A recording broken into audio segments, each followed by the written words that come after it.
are new to my channel, welcome. Thank you so much for stopping by today. I hope that you will consider subscribing if you have not done so already. I would love to welcome you into the sewing community.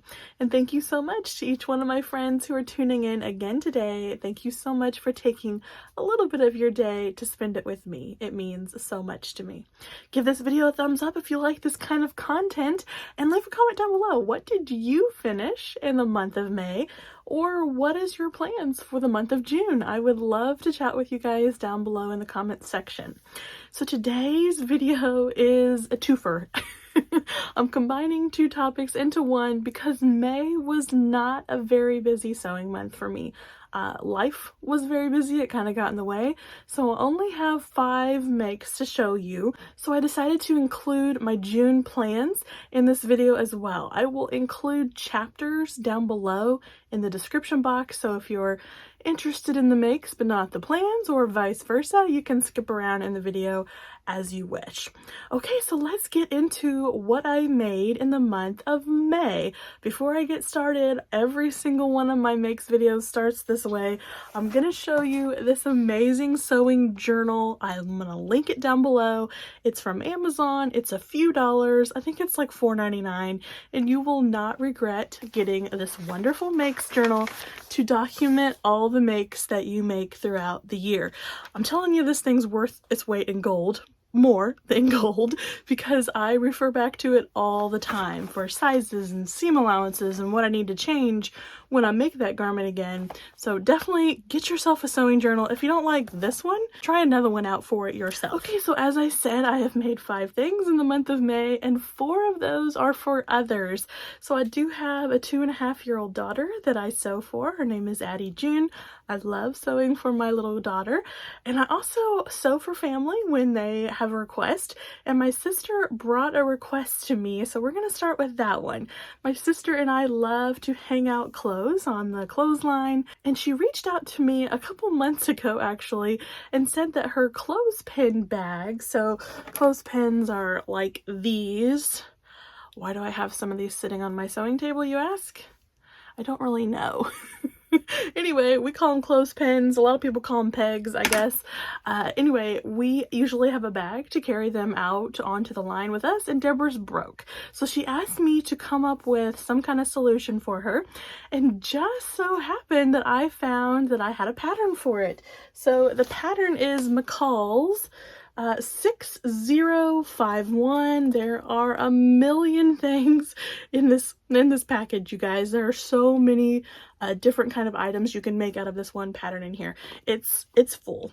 See how it's definitely full. So I made View D there, that clothespin hanger for her. She absolutely adores it. I don't have it here to show it to you because I gave it to her, but I will insert some pictures that I took of it. I was really proud of this. I used some canvas fabric that I found at Walmart. Walmart sells like 2-yard bundles of canvas outdoor fabric, and it's actually really good quality. I think it's the Better Homes and Gardens brand. It actually is really good quality fabric, so I picked up 2 bundles of those, 2 coordinating bundles, and I made Deborah's clothespin hanger out of that. So I really did have a lot of fun making that up for my sister. So let's take a look at what I made for Addie June this month. The first thing that I made her was this cute little dress. It's kind of wrinkled. I just took it out of the wash. She loves wearing these little dresses. I have made her a lot of these. This is the Peekaboo Patterns Dakota Dolman dress. I've talked about it a lot because I've made a lot of them, and I love this pattern. They're so easy to make, and they're such a cute little dress. This is like the simplest version of the dress. You literally have 3 pattern pieces, so the back, the front, and then a neckband. It's so simple. Really great pattern, and it's free. It's a free pattern, you guys. All you have to do is either sign up for Peekaboo Patterns newsletter or join their Facebook group, and you get a code, and then you can use that code when you check these patterns out. They have a lot of free patterns actually, so I'll link their website down below. Do go check them out, and check out this pattern if you have not. Super cute little dress for Addie. I made her the size 2T and then graded to the 4T length because my kid is tall. So I needed something longer, and then I went and did a inch hem an inch hem there at the bottom and did a double row of stitching, which I really like that look. But that makes the dress even shorter, so I think I'm gonna have to grade out to more of the 5T just to give her the length that this kid needs for those long legs. But I love this dress. Do go check out that pattern if you have a need for a darling little girl's dress. And the next two things that I made for Addie are actually alike. They are two PJ sets that I made for her.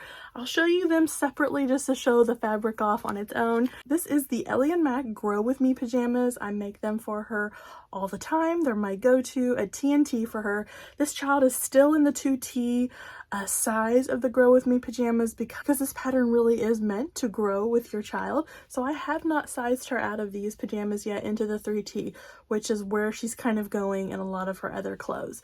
These are the cute little PJs. They are just darling. This is a bumblebee rib knit fabric from Hobby Lobby. The cuffing is from Hobby Lobby. I used that on the legs as well. And then this remnant here, it was just a scrap. I had bought this fabric at Joann's a long time ago and I've been using it to color block here and there. It's like the fabric that just never ends. I've used it in so many projects and I still have a ton left over. So went ahead and used that for the little yoke part there and then the back. And I think these are super cute. They're very soft. This was just a little remnant bundle that I found in Hobby Lobby.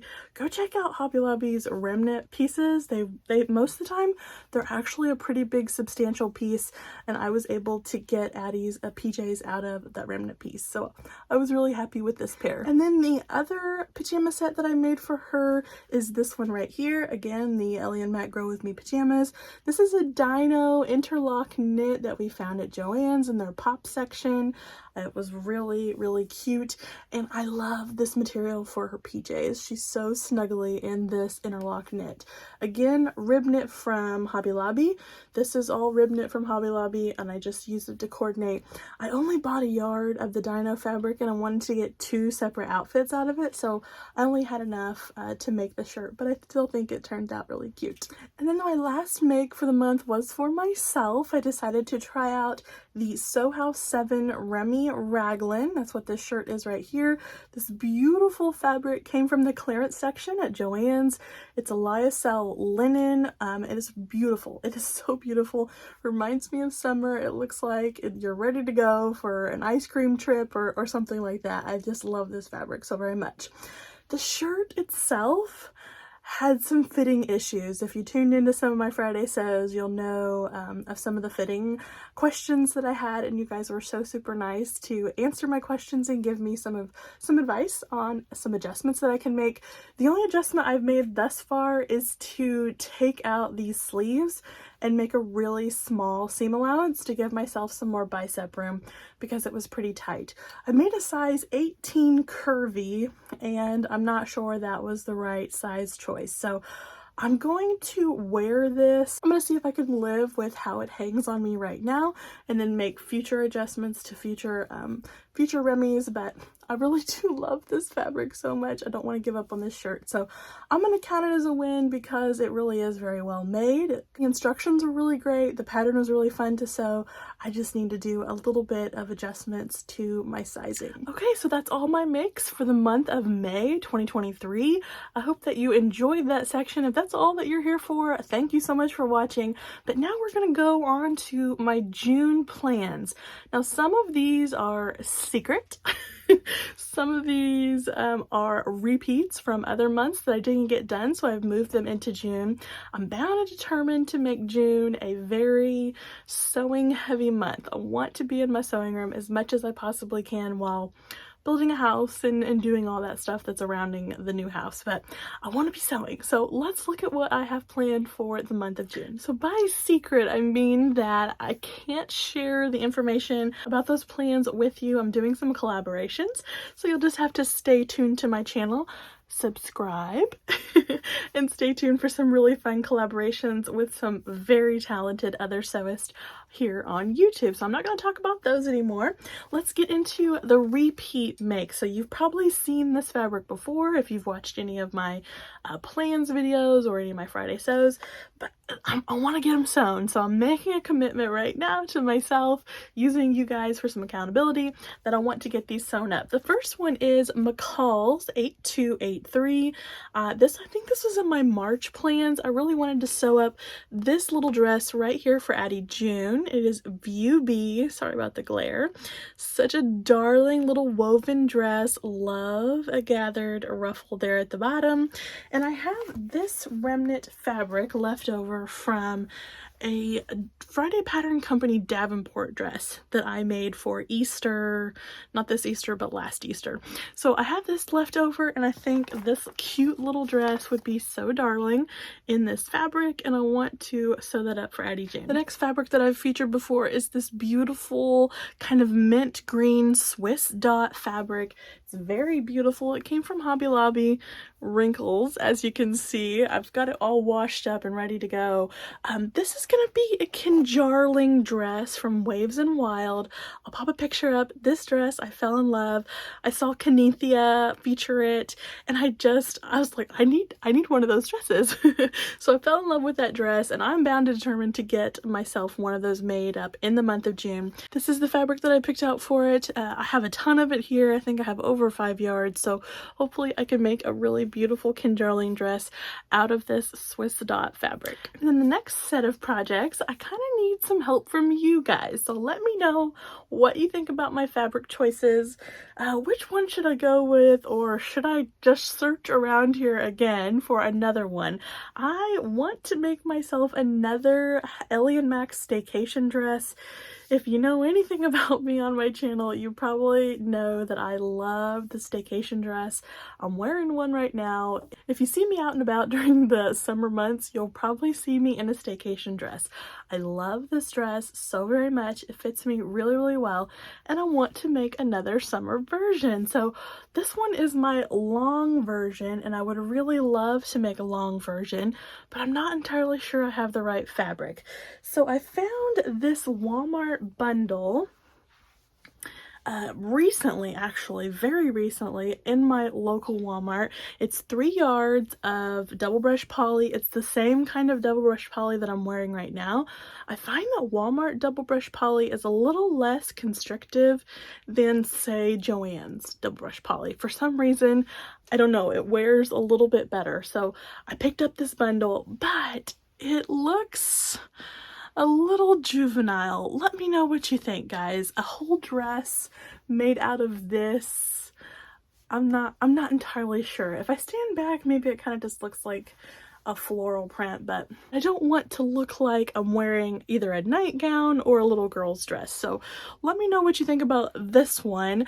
If I do go this route, I will probably try this long version again, because I know that this double brush poly does a really good job in the long version. The other fabric option that I pulled out is some rib knit. This is some beautiful rib knit that I purchased from Olga's Closet. I've had it in my stash. I've been looking at it. It's just beautiful. It's all washed up and ready to go. It feels amazing. So I kind of want to make this one into a Staycation as well. And if I decide to go this route, I will go with my shorter version, not the full length long one, because I'm not real sure how heavy the rib knit will get in a long version, but for sure my shorter version with this one. But before you decide, let me tell you the second part of my plans for this. I want to make a matching Mommy and Me version with Addie June. So I have a little Lizard King pattern. It is called the Parker dress, and I want to make Addie that dress. It's kind of tiered itself. It mimics the Staycation tiers, so they look kind of similar. I want to make that for Addie out of whatever's left over from these. So with that in mind, you guys, do I go butterfly double brush poly long, or do I go kind of abstract dots rib knit shorter version? What do I do? Or neither? You guys let me know. Let me know what you think. A staycation is happening this month. I think I have too many options in this sewing room. I have too much fabric. So let me know what you think. I would love to do, again, a mommy and me with a staycation for myself and a Parker for Addie June. So the last plan that I have for the month of June is not really a make. Let me just introduce you to a sad little penguin that has lost his other wing. So I have the wing here, the stuffing is out, and I need to fix Mr. Penguin for a certain little 2-year-old who would love to have her penguin whole again. So I'm adding him to the June list of things to do. I need to get that one fixed for my little girl. Like I said, I do have 2 secret projects in the works. So for the month of June, I have 7 things that I'm trying to check off. So we'll see how successful I will be during this month. Okay, that's gonna do it for me today. Thank you so much for tuning in. Thank you so much for your friendship, you guys. It really means so very much to me.